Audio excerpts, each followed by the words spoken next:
Welcome back, folks. If you want to get into hiking and take in the great outdoors, you need to know some rules of survival. Mark Burrow is here. He's the founder of an ecotourism company, and he's going to teach us some wildlife survival 101. And Mark, I think a lot of folks are doing more camping, more hiking because of the economy. They are trying to do things on a budget, and that puts them, yes, it puts them in the great outdoors, and there are some things they need to be thinking about. Oh yeah, of course there are. Before you head out to the outdoors, I mean, make sure that you let people know where you're going. Don't just wander off into the nowhere land, and then they have to find your body later on.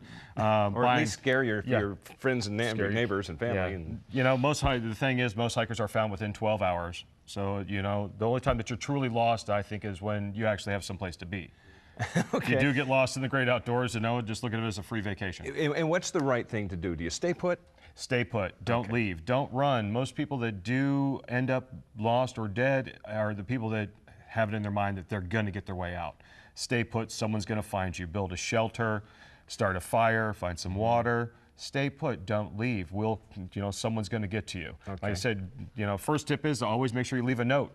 Time you went in, time you're coming out, and when to come look for you. You brought some items that are very important for people to consider having with them. Oh yeah, most definitely. I put together a survival kit, but to break it down a little easier for you, something you can put into a pack real easy is having a couple implements that you can start a fire without a match, basically.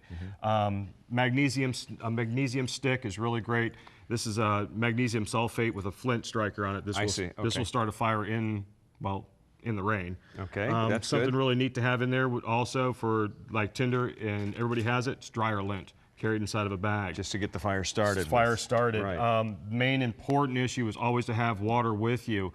In a resting position, a human's body, even at rest, will burn 1.5 liters of water per day just sitting. So, I mean, that's without exertion. So water is a big thing. It's funny, too, because you have everything packed up in a watertight container. So water can be your friend, but it can also be your enemy. Yeah, it'll destroy everything that you have. But if you get down to the point where you don't have any of that, my school teaches you how to start a fire without even a match, which is just I always wanted to know how to do that. It's a skill, but it's well worth learning because it can come in handy.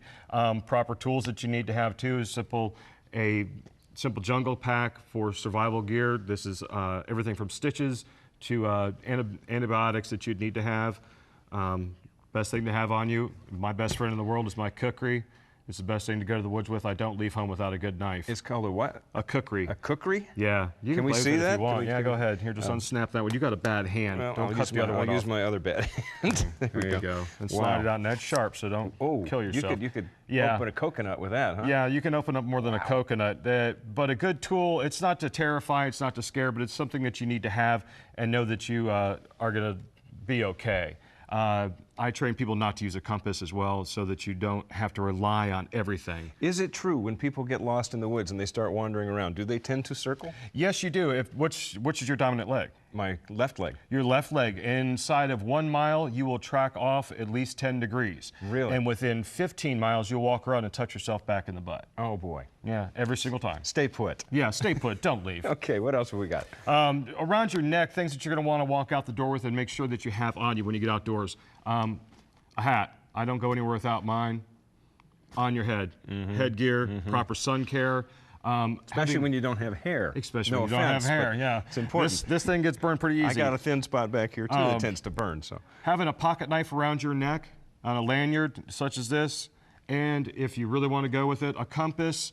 Also, there's a whistle packed in here in case you do get lost, but these items can be at your disposal right away so that you can get to them if you need them, or if you need a location, it's there, instead of having to dig through your pack. Right, very smart. If you get into your backpack, you're going to have to try to tear it apart, and you're going to get panicked, and that's the one thing. What kills out in the wild is panic. Panic and fear. There's nothing to be afraid of out there, and do not panic.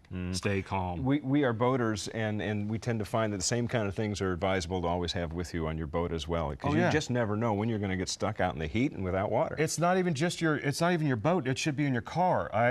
When you come and take my school, I get you in the right frame of mind of having one in your house, one in your car, and actually carrying one on your side. Even you can fit it down into a tin. Great advice, Mark Burrows. We thank you very much for being here. We do appreciate it. For more information on wildlife services, go to Florida. Wildlife Services of Florida, go to daytimeonline.tv. We'll be right back. Stay with us.